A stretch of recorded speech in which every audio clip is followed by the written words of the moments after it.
On a much different scale, let's talk about the downfall of former CBS CEO Les Moonves and the drama it's been causing for his wife, Julie Chen. Yesterday on The Talk, they played a pre-recorded message from Julie. Take a listen.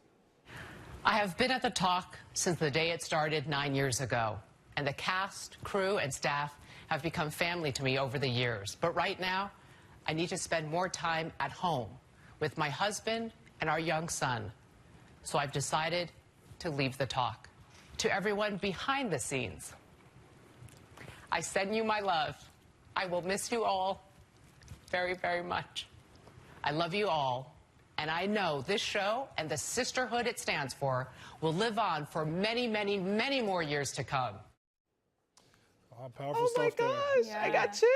I know. Yeah, coming from TMZ earlier this morning, they're reporting that she will stay on as the host of Big Brother for the foreseeable future. Now, that could be up in the air after this year. Decisions will have to be made. But for right now, still on a Big Brother, no more talk. I was kind of wondering what was making her tear up there. Like, what do you think was making her without cry a doubt, in that moment? and I can say this just from, and I look forward to experiencing this with you, but me and Felicia have grown so close, though, Yes. Yeah. working She would cry. together for so long. She'd be celebrating, that'd be like the Queen of Hearts being one of the VFW.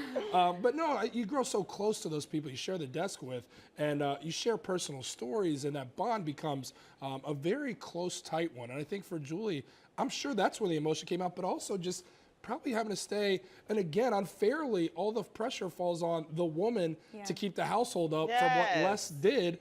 It's unfairly falling on her. She had to say goodbye to probably her dream job, right? I want more details, and I don't know if we'll ever get them. That's the problem with these allegations and this back and forth. And I think the investigation is still being conducted right now into what happened, what Les Moonves has allegedly done. And I really want to know more details. I want to know if she knew.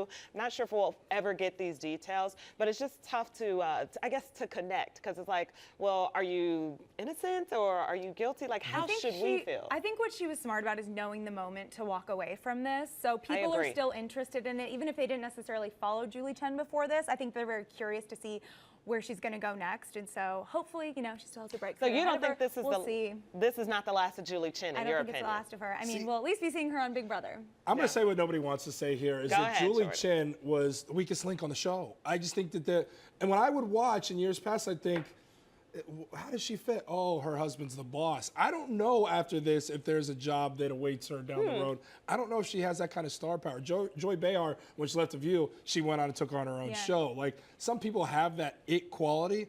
I don't know if Julie does. So it'll be really interesting to see what happens. But for now, let's send it over to Krista Green. Yeah, social media reactions with this are mostly upset for one of two reasons. Either people are really sad and they'll miss her, or they're upset out of disgust. So the question is, will you still watch The Talk without Julie Chen?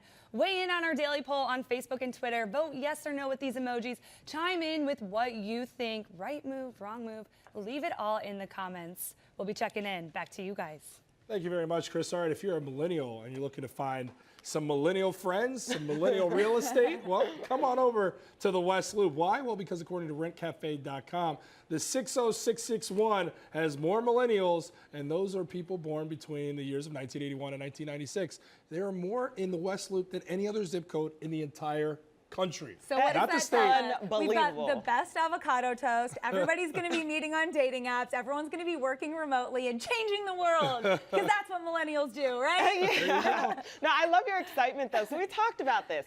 A lot of people give millennials a bad rap because they think they're people who are in their young 20s or maybe even like 18, 19-year-olds. So we're saying millennials are people like 21 to 35. Like, that's the window. So the fact that there are millennials here and so many of them in West Loop, I just got to give them kudos. Like, they are breaking down some of those bad stereotypes that millennials get, because clearly you're doing something right if you can afford to live in the West Loop. That's actually a really good point. Well, well, it's so interesting to me because, there is a negative connotation that comes with millennial. It like, is. Oh, People millennial. love to hate on millennials. Yeah, and it's really interesting. And I look back and I think of, I look back in history. And you look at the baby boomers and how they were perceived at that time as that new generation who was so self-focused, who was looking for fulfillment and enlightenment. And they said that they were the lazy, they were the narcissistic group. And you fast forward now some 50 years, and take what was going on in the 60s with the baby boomers and look Yeah. at the millennials now, and it's that same thing. It's that new age, and it's a generation before them that's not quite ready to pass the baton.